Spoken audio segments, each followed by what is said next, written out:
Hey everybody, I wanted to dig in a little bit deeper in Daniel chapter 3 from yesterday. And sometimes in scripture we see these amazing stories of people being rescued from a fiery furnace, or we'll see later from the lion's den and things like that. And it's absolutely inspiring that we want to stand up and be courageous, and even when it's not popular, stand up for God.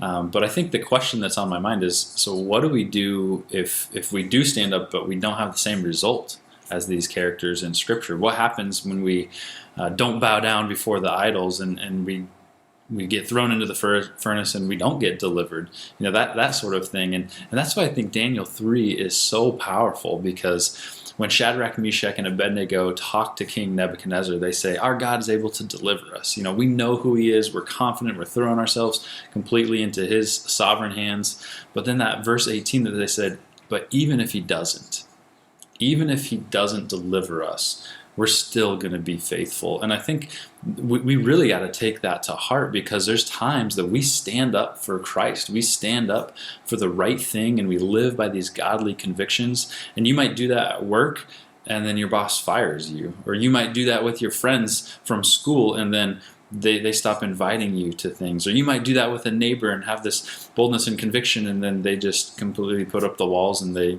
disengage from a relationship with you.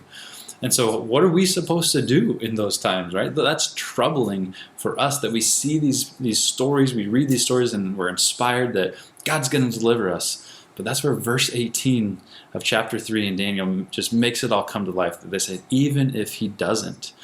And the reality is, there's a lot of times in our life today that's our reality, that God doesn't always deliver us. He doesn't always knit together this happy ending. And so the question for us is, even in those times, is our confidence still in God? Is he still good? Is he still powerful enough to deliver us? That's something we've got to grapple with and come to the place to say, am I able to say what Shadrach, Meshach, and Abednego said? Am I able to say, even if he doesn't? Even if God puts me through just the worst trials ahead, even if I do all the right things and I get punished for it, I'm still going to be faithful to God. Is that true of us today? Because with those three guys, they didn't know what the outcome was going to be.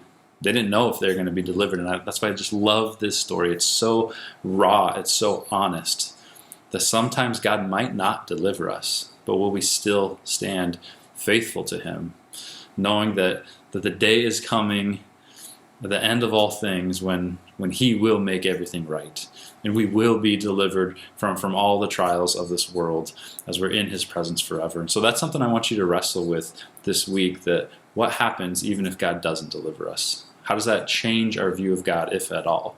Are we willing to stick with him and keep on standing for him? I hope that's an encouragement for you this week.